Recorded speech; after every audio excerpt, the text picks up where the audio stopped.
Hi guys, तो start करते हैं आज के 10 इम्पॉर्टेंट करंट अफेयर। तो सबसे पहले शॉर्ट फिन माको शार्क। तो ये न्यूज़ में क्यों है? क्योंकि रिसेंटली जो यूनाइटेड स्टेट के रिसर्चर्स थे उन्होंने पहली बार इस शार्क को मेडिटेरियन सी में देखा है, इसलिए ये अभी न्यूज़ में है। सो जानते हैं इसके बारे में। ये एक लार्ज प्रेडेटरी यानी शिकार करने वाली माइग्रेटरी शार्क है जो कि ओपन ओशियन में रहती है। और माओरी टर्म जो कि माको की माओरी टर्म है उसे ना शार्क बोलते हैं माओरी टर्म्स में। और ये एक विवी पैरिश है, यानी ये अंडे नहीं देती, डायरेक्ट यंग लाइव्स को जन्म देती है। सो देखिए इसका हैबिटेट स्टेटस, ये ना टेम्पलेट और ट्रॉपिकल ओशियन में रहती है। और इसका कंजर्वेशन स्टेटस आईयूसीएन के क्रिटिकली इंडेंजर्ड लिस्ट में है और साइट के अपेंडिक्स 2 में है। ये देखिए इसके फाइन टीथ, इसलिए ये डेंजर है। सो नेक्स्ट है हमारा चाकी रिवर। तो इस रिवर के रिवर बेड पर स्टोन की क्रशिंग हो रही है, इसलिए ना इसका जो फ्लो था ना वो अल्टर हो रहा है, यानी सीधी चलने वाली रिवर अब अल्टर हो रही है, इसलिए अभी न्यूज़ में है। तो ये एक ट्रिब्यूटरीज है बियास रिवर की, जो कि फ़्लो होती है हिमाचल प्रदेश पंजाब से। और जब पंजाब में आती है तब ये मर्ज हो जाती है बियास के साथ। इस रिवर पर पानी कहाँ से आता है? स्नो से आता है या फिर धौलाधार माउंटेन रेंज से आता है। और मेजर इकोलॉजिकल इशू यही है कि अनरेगुलेटेड सैंड माइनिंग होती है यहाँ, यानी यहाँ से रेती निकाली जाती है। तो जानते हैं ब्यास रिवर के बारे में। इसकी लोकेशन है हिमाचल प्रदेश और पंजाब। और जब 5 संगम का नाम है ना तभी से पंजाब बना है, तो उनमें से ये रिवर है ब्यास रिवर। और एंशियंट इंडिया में इसे बिपास कहा जाता था और ग्रीक में अर्जिकी। देखिए रिवर ओरिजिनेट कहाँ से होती है? ओरिजिनेट होती है रोहतांग पास से, जो कि हिमालयन रीजन का पार्ट है। और वर्ल्ड फेमस वैली है ना जैसे कुल्लू और कांगड़ा वैली, वो इससे ही फॉर्म होती है। और इसके ट्रिब्यूटरी से देखिए इतने सारे। नेक्स्ट है हमारा डार्क ईगल एंड सिस्टम। तो ये यूनाइटेड स्टेट ने अभी डेवलप किया है और इसकी टेस्ट भी फ्लाइट हुई है, इसलिए अभी न्यूज़ में है। तो ये एक long range hypersonic anti missile system है जो कि यूनाइटेड स्टेट के द्वारा डेवलप किया गया है।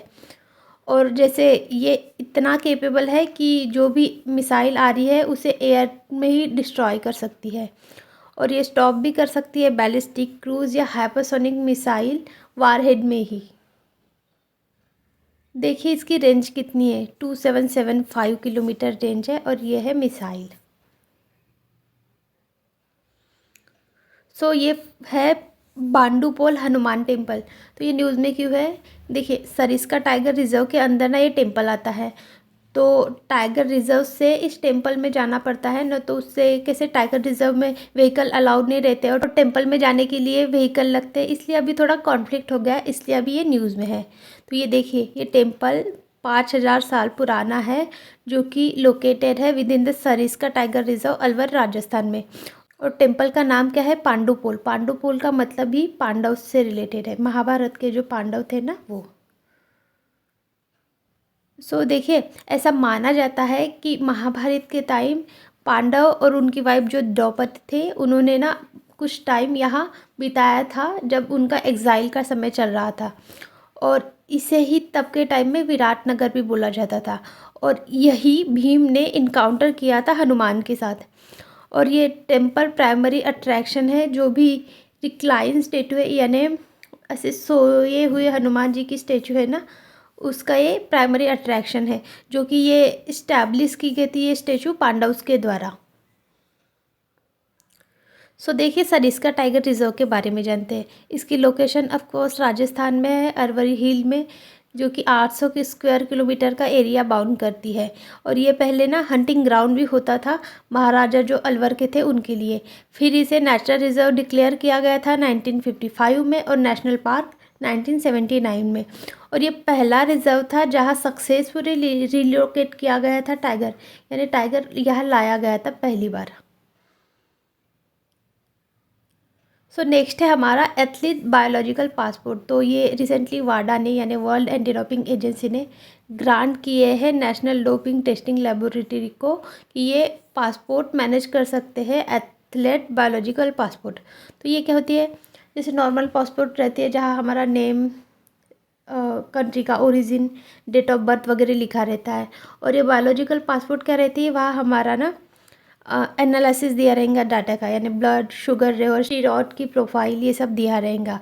तो ये एक एडवांस एंटी डोपिंग टूल है जो कि मॉनिटर करने वाला है एथलीट्स की बायोलॉजिकल पासपोर्ट, यानी कोई भी गलत चीज़ें कंज्यूम करके मैच ना जीत जाए, ऐसी ये पासपोर्ट है। सो देखिए इसका ऑब्जेक्टिव क्या है। ये यूज़ होंगी कंडक्ट करने के लिए टारगेटेड और कन्वेंशनल एंटी डोपिंग टेस्ट, जो भी एथलेट के एबनॉर्मल प्रोफाइल होंगी उन पर। और ये ऑल्सो यूज़ होने वाला है एविडेंस, जब डोपिंग होती है ना, anti doping rule violation case में, तब प्रूफ्स मांगते हैं, तब ये यूज़ होंगे एज एविडेंस। जानते हैं वाडा के बारे में, वर्ल्ड एंटी डोपिंग एजेंसी के बारे में। ये इस्टेब्लिश हुई थी 1999 में, और ये एक इंटरनेशनल इंडिपेंडेंट एजेंसी है जो कि वर्ल्ड वाइड काम करती है डोपिंग फ्री स्पोर्ट बनाने के लिए, यानी स्पोर्ट में कोई डोपिंग ना हो सके और कोई दवाई लेके स्पोर्ट में एक्सेल ना कर सके, इस पर ये देख रेख करती है। और ये बेस्ट रहती है equal partnership between sport movement और गवर्नमेंट के बीच में। नेक्स्ट है हमारा जीन कास्ट मॉडल। तो रिसेंटली गूगल ने इसे ना लॉन्च किया है, बनाया है समझो। तो ये एक machine learning weather predicted model है जो कि हमको ना 15 दिन पहले ही वेदर का फोरकास्ट करेगा, जैसे हमारे इंडिया में IMD करता है ना, अब ये भी कर सकता है। देखिए इसकी सिग्निफिकेंस क्या है, यानी इम्पोर्टेंस क्या है। ये कंप्रहेंसिव पिक्चर देगा जो भी अपकमिंग यानी आने वाले वेदर कंडीशन रहेंगी उनको। नेक्स्ट है हमारा India AI future skill platform. तो ये न्यूज़ में क्यों है, क्योंकि रिसेंटली जो हमारे इलेक्ट्रॉनिक और इंफॉर्मेशन टेक्नोलॉजी के मिनिस्टर है, उन्होंने अनाउंस किए हैं कि 8.6 लाख कैंडिडेट ने अप्लाई किया है इस प्लेटफॉर्म में। तो ये ना one of the 7 foundation pillar है इंडिया AI मिशन का। इसका एम है इन्हांस करना इंडिया की AI वर्कफोर्स, जो कि मिटिगेट यानी वो जो काम है उसे पूरा कर सके और एंट्री कर सके AI प्रोग्राम में, और एडवांसिंग कर सके AI टैलेंटेड पाइपलाइन, यानी AI सीख के अपनी प्रोफाइल बनाओ ऐसा। जानते हैं इंडिया AI मिशन के बारे में। तो ये इसका एम है बिल्ड करना कंप्रहेंसिव इकोसिस्टम जो कि AI इनोवेशन से फॉस्टर हो, जहाँ कंप्यूटर एक्सेस आएगा, इन्हांस करेगा डाटा की क्वालिटी, डेवलप करेगा इंडिजीनियस AI कैपेबिलिटी और अट्रैक्ट करेगा जो भी टॉप AI टैलेंट रहेंगे इंडिया में उनको, और उससे ही इनेबल करेगा इंडस्ट्री की कोलैबोरेशन, प्रोवाइड करेगा स्टार्टअप और इंश्योर करेगा सोशल इम्पैक्ट AI प्रोजेक्ट में, और प्रमोट भी करेगा इथिकल AI स्टैंडर्ड्स, और उससे ना रिस्पॉन्सिबल और इंक्लूसिव ग्रोथ होंगी इंडिया की AI इकोसिस्टम की। नेक्स्ट है हमारा मलयालम नाइट हिरन। तो ये first time near the Alagar Kovil hill जो कि मदुराई में है, वहाँ देखी गई है। तो ये मलेशियन नाइट हिरन को ना टाइगर बिटर्न भी कहा जाता है, जो कि एक मीडियम साइज नॉक्टर्नल यानी रात को एक्टिव रहने वाली स्पीसीज़ है। देखिए इसके आइज़ कितने ब्लू ब्लू है। और इसका डिस्ट्रीब्यूशन मेनली तो ये इंडिया में ही पाई जाती है, साउथ ईस्ट एशिया, फिलीपाइंस और ईस्ट इंडीज़ में। लेकिन ये नेटिव यानी कहाँ मिलती है, म्यांमार, थाईलैंड, मलेशिया, और माइग्रेट होती है इंडिया ड्यूरिंग विंटर यानी ठंडी के टाइम में इंडिया में आती है ये। और ये प्राइमरी कहाँ आता है, तमिलनाडु में आती है, केरला में आती है और कर्नाटक में। और इसका IUCN स्टेटस है लिस्ट कंसर्न, यानी इसके स्पीसीज़ और इसकी पॉपुलेशन बहुत सारी है। नेक्स्ट है हमारा D Ering memorial wild life sanctuary. तो अभी ये न्यूज़ में क्यों है, क्योंकि रिसेंटली यहाँ राइनोसोर का रिलोकेट होने वाला है, यानी री इंट्रोड्यूस करने वाले हैं इस वाइल्ड लाइफ सेंचुरी में राइनोसोर्स। तो ये सिचुएटेड है अरुणाचल प्रदेश में, जो कि इस्टेब्लिश हुई थी 1976 में। पहले इसे लल्ली वाइल्ड लाइफ सेंचुरी बोला जाता था, लेकिन जब लल्ली रिजर्व फॉरेस्ट सेंचुरी बन गई ना, तब से फिर इसका रिनेम किया गया कि D Ering wild life sanctuary करके। देखिए यहाँ मेजर ट्रिब्यूटरी कौन सी है सियांग रिवर के। तो पहली है दिबांग और रोहित, और यह है D Ering memorial wild life sanctuary जो कि है अरुणाचल में। नेक्स्ट और लास्ट है हमारा मैंगनीज। तो रिसेंटली जो साइंटिस्ट की टीम है उन्होंने क्लेम किया है कि गंगा का जो पानी है वो कंटैमिनेशन यानी दूषित हो गया है मैग्नीज से, और उससे ही कैंसर कॉज हो सकता है जो भी गैंगेटिक प्लेन है बिहार में उनको। तो ये मैग्नीज क्या है, ये 5th मोस्ट अबंडेंट मेटल है अर्थ में, और ये एग्जिट यानी कौन से फॉर्म में पाया जाता है, जैसे ऑक्साइड हुआ, कार्बोनेटेड या सिलिकेट फॉर्म में।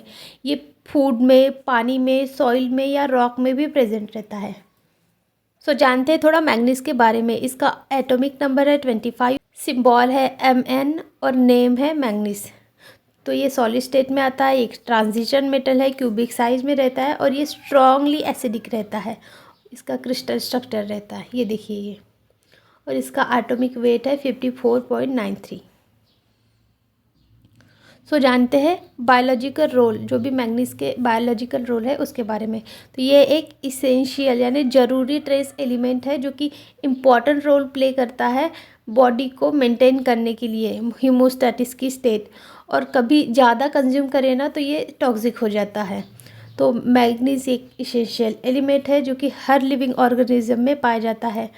और जैसे सभी टाइप के एंजाइम रहते हैं ना, एंजाइम, उनमें भी मैग्नीज पाया जाता है। So that's it guys, thank you so much for watching. Video अच्छा लगा होगा तो please like, share, subscribe and follow for more.